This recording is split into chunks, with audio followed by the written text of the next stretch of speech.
మీరు తీసుకునే అదే మందులు, అదే నాణ్యమైన మందులు, కానీ సగం ధరకే. అవును, మెడ్ప్లస్ బ్రాండ్స్ పై 50 to 80% తగ్గింపు.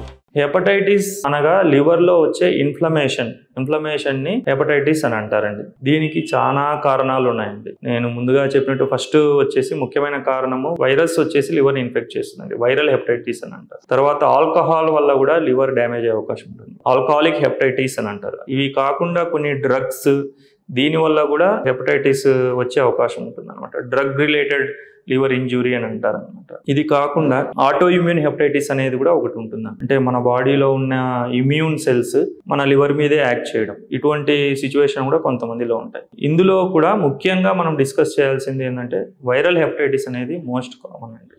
ఈ వైరల్ హెపటైటిస్ లో కూడా 5 రకాలు ఉన్నాయండి. హెపటైటిస్ ఏ అని, బి, సి, డిఈ అని 5 రకాలు ఉన్నాయండి. ఇందులో ముఖ్యంగా హెపటైటిస్ బి అండ్ సి అనేవి దీర్ఘకాలికంగా అంటే క్రానిక్ హెపటైటిస్ ని కాజ్ చేసే ఛాన్సెస్ ఉంటాయండి. ఈ లివర్ ఇన్ఫ్లమేషన్ ఎప్పుడైతే 6 నెలల కంటే ఎక్కువ కాలం ఉంటుందో దాన్ని క్రానిక్ హెపటైటిస్ అంటామండి. ఎప్పుడైతే ఇది 6 నెలల కంటే తక్కువ కాలం ఉంటుందో దాన్ని అక్యూట్ హెపటైటిస్ అంటామండి. ఈ హెపటైటిస్ ఏ కానీ హెపటైటిస్ ఈ కానీ ఈ రెండు వచ్చేసి అక్యూట్ హెపటైటిస్ ని కాజ్ చేస్తాయండి. ఈ హెపటైటిస్ ఈ వచ్చేసి ఫుడ్ కంటామినేషన్ వల్ల కానీ వాటర్ కంటామినేషన్ వల్ల కానీ ఎక్కువ శాతం వస్తూ ఉంటుందండి. ఇది యూజువల్ గా 6 నెలలు కూడా ఉండదండి.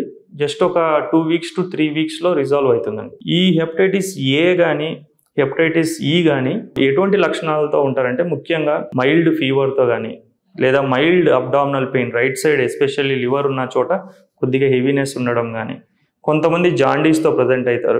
కొంతమంది లైట్ కలర్ మోషన్స్ అంటే కనుక కొద్దిగా అంత పసుపుగా కలర్లో లేకుండా కొద్దిగా లైట్ వైట్ కలర్లో ఉన్న మోషన్స్ ప్రజెంట్ అవ్వడం ఇలా జరుగుతూ ఉంటుందండి. దీనికి most of the time supportive ట్రీట్మెంటే ఉంటుందండి. అంటే స్పెసిఫిక్గా ఎటువంటి యాంటీ వైరల్ మందులు ఇట్లాంటి అవసరం ఉండదండి. ఎస్పెషల్లీ హెపటైటిస్ ఈ అనేది ప్రెగ్నెంట్ పేషెంట్స్లో వచ్చినప్పుడు కొద్దిగా జాగ్రత్తగా చూసుకోవాల్సి వస్తుంది. ఇవి కాకుండా హెపటైటిస్ బి, సి ఈ రెండు వచ్చేసి ఇది కంప్లీట్గా డిఫరెంట్ ఉంటాయండి.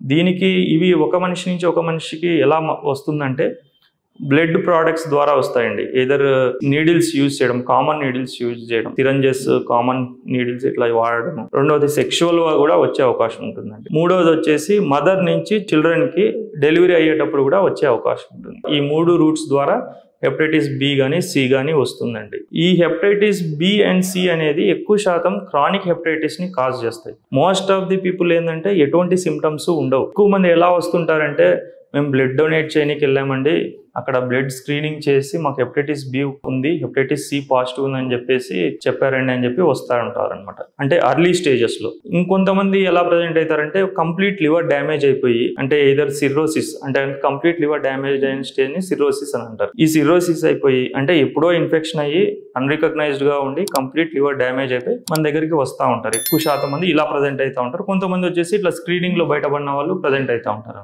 మెయిన్ ఏంటంటే early detection is main important అండి.